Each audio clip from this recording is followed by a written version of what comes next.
നമസ്കാരം.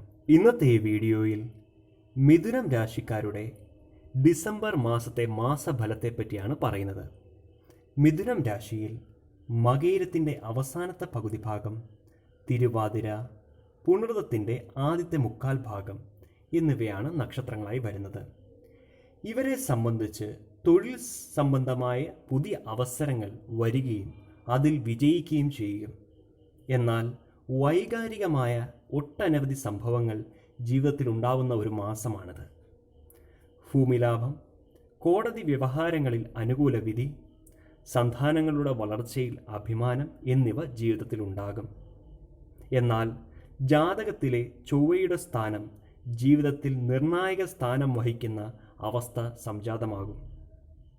ജാതകത്തിൽ ചൊവ്വയ്ക്ക് അനുകൂലമായ അവസ്ഥ ഇല്ലെങ്കിൽ അന്യസ്ത്രീ അല്ലെങ്കിൽ അന്യപുരുഷനുമായി ശക്തമായിട്ടുള്ള ബന്ധവും അതുവഴി ചതിയിൽപ്പെടുക, ധനനാശം, കാര്യതടസ്സം എന്നിവയുണ്ടാകാം. അത് നിങ്ങൾ ശ്രദ്ധിക്കണം. ജാതകത്തിൽ ആദിത്യൻ അനുകൂല ഭാവത്തിൽ നിൽക്കുകയാണ് എങ്കിൽ ശത്രുനാശം, എല്ലായിടത്തും മാന്യത, ഉയർന്ന സ്ഥാനലബ്ധി, ധനനേട്ടം എന്നിവയും നിങ്ങൾക്കുണ്ടാകും. പൊതുവെ ഈ മാസം നിങ്ങളുടെ ആരോഗ്യം ഗുണകരമായിരിക്കും. മത്സര പരീക്ഷകളിൽ വിജയം കൈവരിക്കാൻ കഴിയുന്നൊരു കാലമാണിത്. വാഹനയോഗവും കാണുന്നുണ്ട്. ഈ വീഡിയോ നിങ്ങൾക്ക് ഉപകാരപ്പെടും എന്ന് വിശ്വസിക്കുന്നു. ഇതേപോലുള്ള വീഡിയോകൾക്കായി ഈ ചാനൽ സബ്സ്ക്രൈബ് ചെയ്യുക. കൂടാതെ ബെല്ലൈക്കൺ എനേബിൾ ചെയ്യുക. നന്ദി, നമസ്കാരം.